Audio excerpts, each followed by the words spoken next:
videoku di TikTok yang lagi rame ya. Sisiran ben ketok pantes yen mlebu ning kamera. Sisiran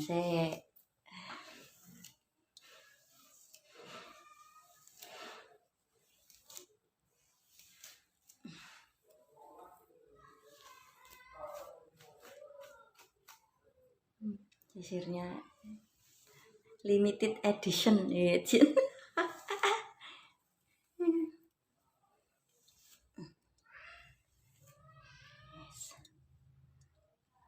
Hmm.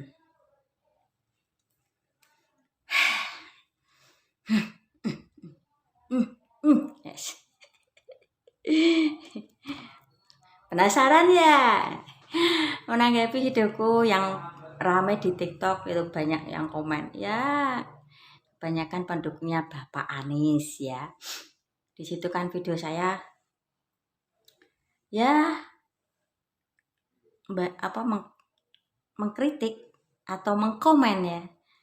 Salah satu atau membalas Viti lah.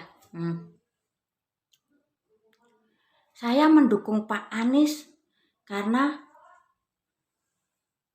tablet. Iya. Sek. Kameraku arep ucul. Ya menurut sifat-sifat Nabi lah. Yang intinya itu sidik. Sidik itu artinya jujur ya. Terus amanah, dapat dipercaya. Kameraku ora yes.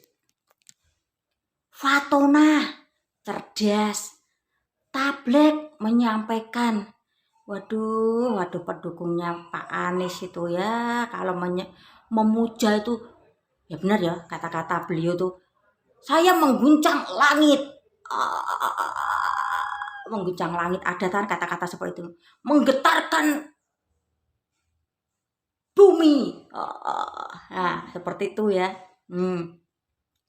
Kalau menyematkan nama tuh jangan berlebihan ya. Toh lagian orang-orang sekarang itu lebih pintar-pintar ya ketimbang orang-orang dulu. Termasuk saya ya, saya mengikuti dunia politik lewat HP baru-baru ini karena baru punya HP dari dulu-dulu ya. Karena pergulatan kehidupan ekonomi saya ya yang belum bisa memungkinkan untuk memegang HP ya.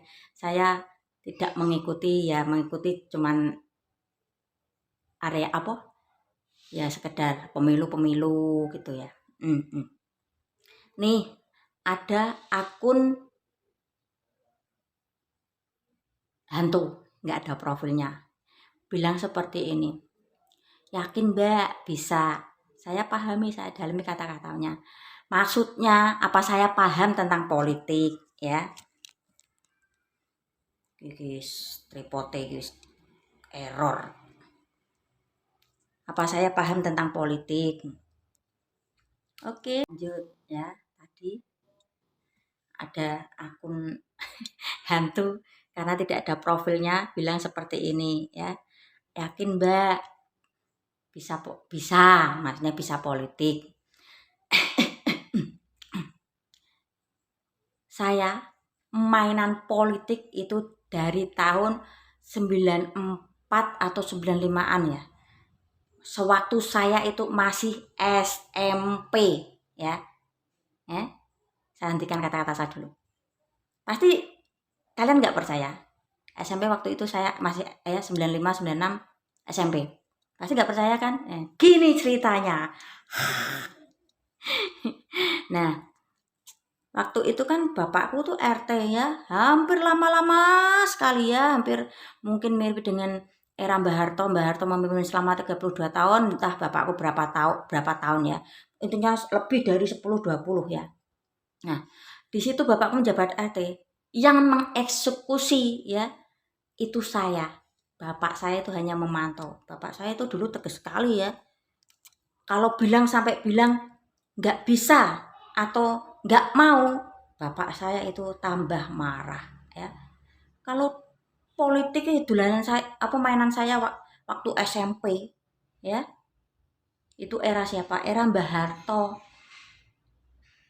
Mungkin saya yang komen ini ya pernah denger nggak? Sepeda itu waktu Mbah Harto itu ada pajaknya ya. Namanya peneng ya. Karena depan gang saya itu jalur kelik ya, lembaga industri kecil. Banyak yang berlalu lalang pakai sepeda dulu waktu itu kecil aku. Setiap ada cegatan peneng itu, penarikan pajak kalau nggak salah waktu itu ya 3.000 ya, tergantung jenis sepedanya ya. 3.000 kalau sepedanya agak jelek paling 100 rupiah atau 200 rupiah. Paling mahal waktu itu 5.000 rupiah. Dan waktu itu aku inget ada yang ngomong seperti ini. Sepedanya dewe ora tuku bensin wae dikasih pajak. Itu ingat ada orang yang bilang seperti itu. Kalau yang bandel ya pasti cari gang-gang sempit untuk belok untuk menghindar ya. Itu di era Mbah Harto itu ya, sepeda itu ada pajaknya. Ya. Gimana? Parah nggak? Ya. Terus TV. TV waktu di zamanku kecil ya. SMP lah. Kalau waktu MI atau saya SD saya belum punya TV. Masih nontonnya tuh di tetangga gang kampung gitu. Ya meski saya akui dulu bapak saya tanahnya banyak ya. Tapi untuk kemajuan teknologi belum mengikuti bapak saya ya. Di situ televisi ya dulu masih ada yang sering TVRI. Beberapa tahun ada TV swasta itu ya. Selalu bergabung siaran langsung. Selalu bergabung siaran langsung.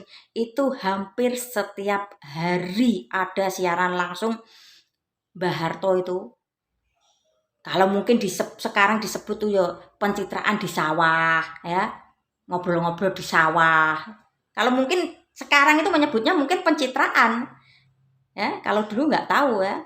Ya cuman ngobrol-ngobrol di sawah itu hampir setiap hari ada siaran langsung laporan khusus Pak Harto itu ya.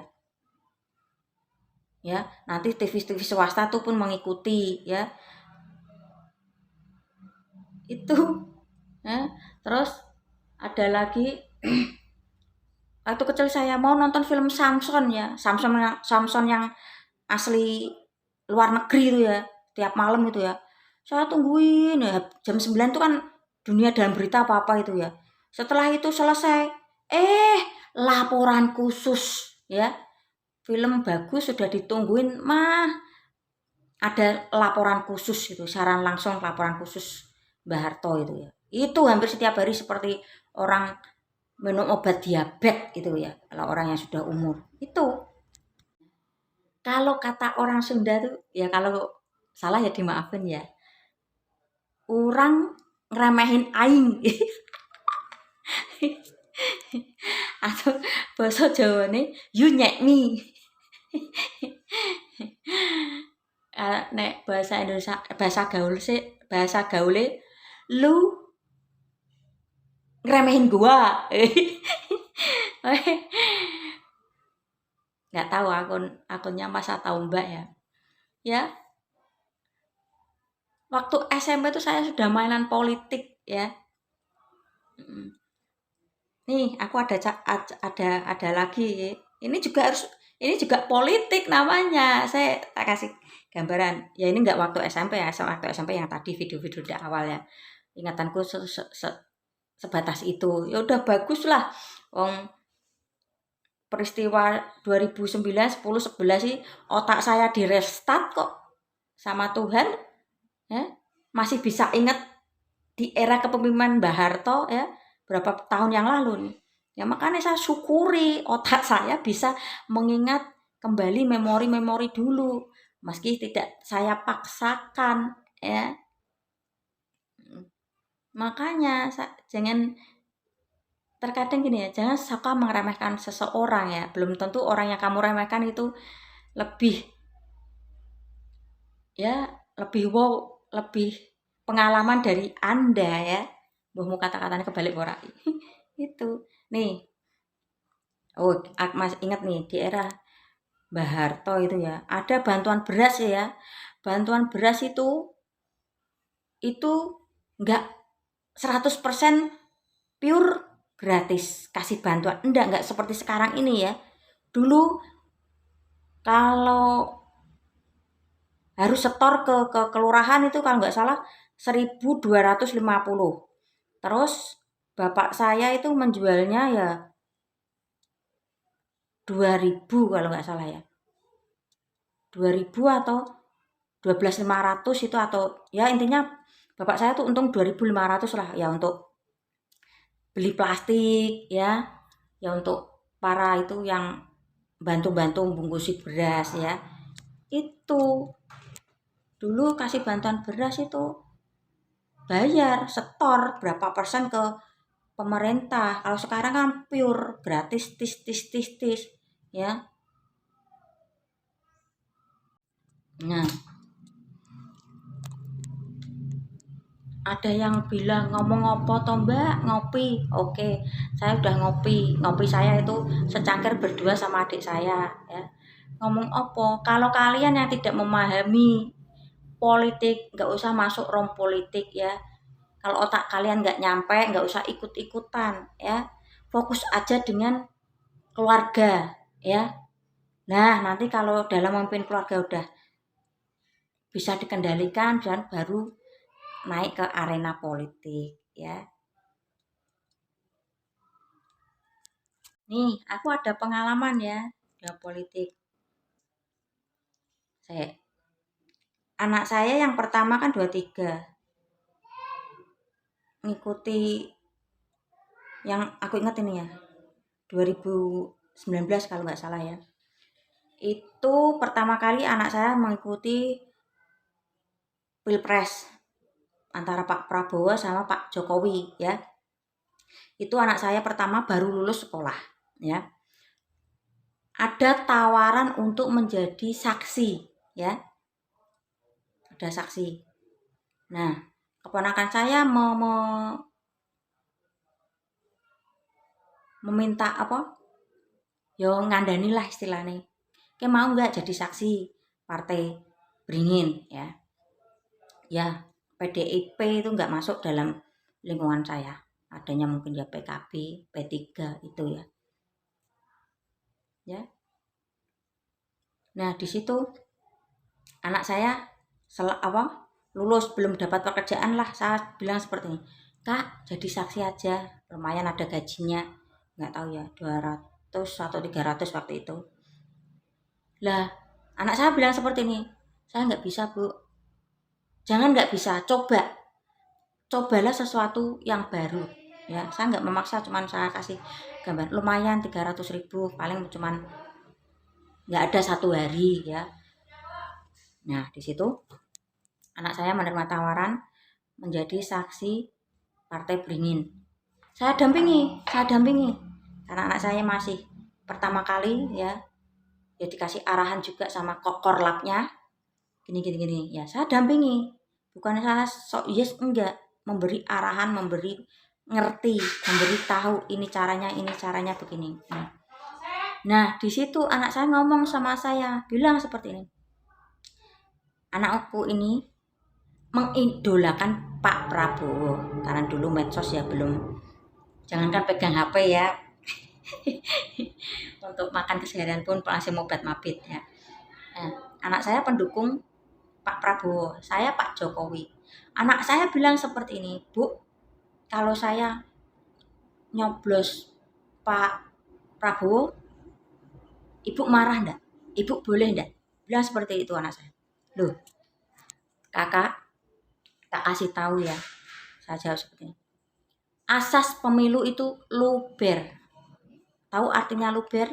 L langsung, U umum, B bebas, rahasia ya. Itu hak kakak, mau pilih Pak Prabowo, mau pilih Pak Jokowi, itu hak kakak ya. Namanya juga asas pemilu ya. Aku kasih paham seperti ini anakku. Ibu nggak marah, ibu nanti nggak nesuni saya, enggak. Ibu orangnya demokratis, mau pilih siapa terserah ya, itu hak kakak, ya. Itu dulu beda pendapat. Kalau adik saya itu karena bosnya ada yang jadi calon presiden kalau nggak salah, ada itu partai apa itu, lupa saya.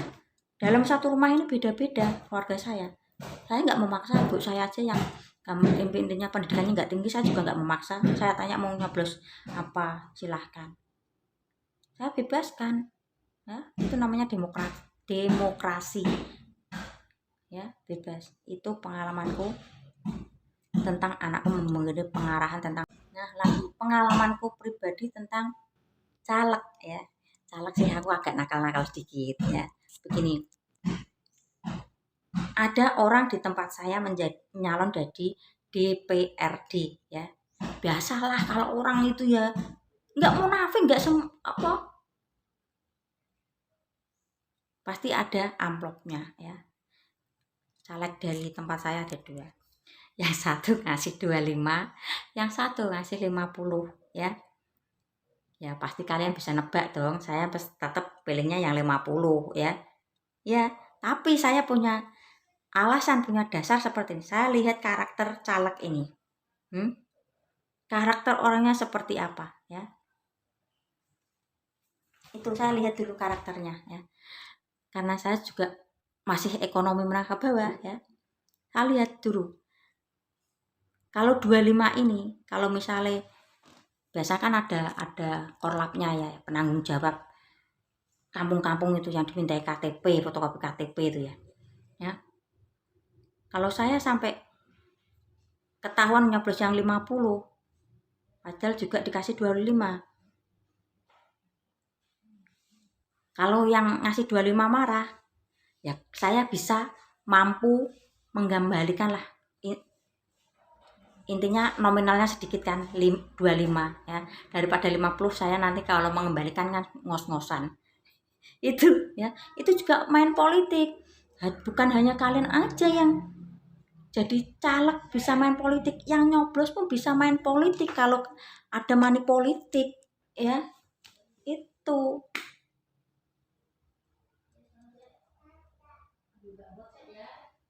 Nah, kalau saya perhatikan bagi perempuan mungkin yang masih belum pasangan atau mungkin belum bisa menerima pasangannya itu tidak sesuai yang diimpikan, ya. Para pendukung Pak Anies ini memimpikan atau mengidamkan Pak Anies itu menjadi pemimpin, seolah-olah itu seandainya Pak Anies ini jadi pasangan saya perfecto, ya. Itu kalau saya amati ya para wanita-wanita yang belum bisa menerima kenyataan kalau suaminya ya maaf ya jelek atau mungkin ekonomi ini kurang pas, ya. Itu pasti akan memilih Pak Anies, ya. Karena kayaknya tuh kalau ya itu orang-orang seperti ini tuh apa ya, yang diinginkan, yang didambakan, ya. Padahal belum tentu casing itu lebih bagus daripada dalamnya, ya. Saya bilang seperti ini karena saya mengalami, saya korban orang ganteng, orang perfect. Tapi akhirnya apa? Wush, tertelan kena angin, hilang, ya. Ya saya memaklumi lah, ya. Ya itu juga hak kalian untuk memilih Pak Anies, ya. Dibuat santai saja. Lagi ya, saya komplain lah, ya. Masa sebegitunya dalam menyematkan apa sifat-sifat Nabi ke Pak Anies, ya. Saya sendiri tidak bisa terima, ya. Tablet, amanah, sidik jujur, ya. Amanah dapat dipercaya, Patonah, cerdas, tablek menyampaikan, ya. Ustadz aja yang memberi apa ya, tausiah tentang keagamaan, ya. Kenapa nggak ada yang menyematkan nama-nama ini ke ustadz, ya, atau mungkin Habib yang apa ceramahnya sejuk di hati, ya, bukan Habib yang Habibun Habibah dan Habibu bubuh gitu, ya. Ya.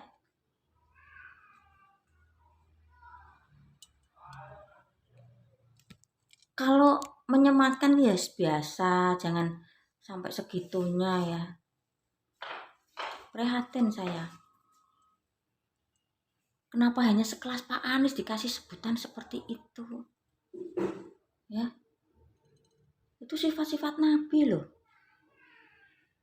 Ya. Ustadz, ulama atau Habib yang ceramahnya adem aja, ya. Kenapa enggak berani menyematkan nama-nama itu, ya? Ini hanya sekelas Pak Anies sampai disematkan seperti itu tuh. Pertanyaan saya, apa pendukungnya ini setiap hari tuh bersama Pak Anies? Tidak kan? Dulu yang Ahmad Fatonah, ya, artinya ya, Ahmad itu artinya apa? Fatonah itu cerdas, ya. Ya juga tersandung kasus korupsi kuota daging impor. Namanya Fatonah, ya, artinya cerdas. Ya benar sih, cerdas. Cerdas dalam mengambil uang negara. Ya sih, benar cerdas. Ini sampai empat-empatnya sifat Nabi disematkan ke Pak Anies. Astagfirullah.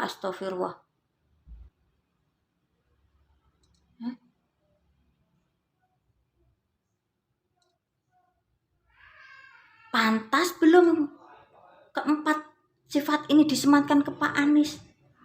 Beliau ada masih celamitan, peluk perempuan sana, peluk perempuan sini, sambil dinikmati, ya. Sifat Nabi loh ini loh.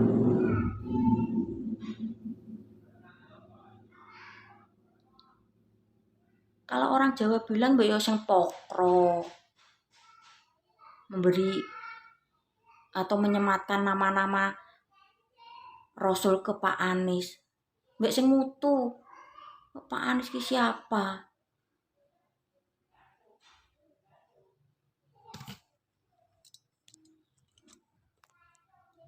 Oke, tak akhiri dulu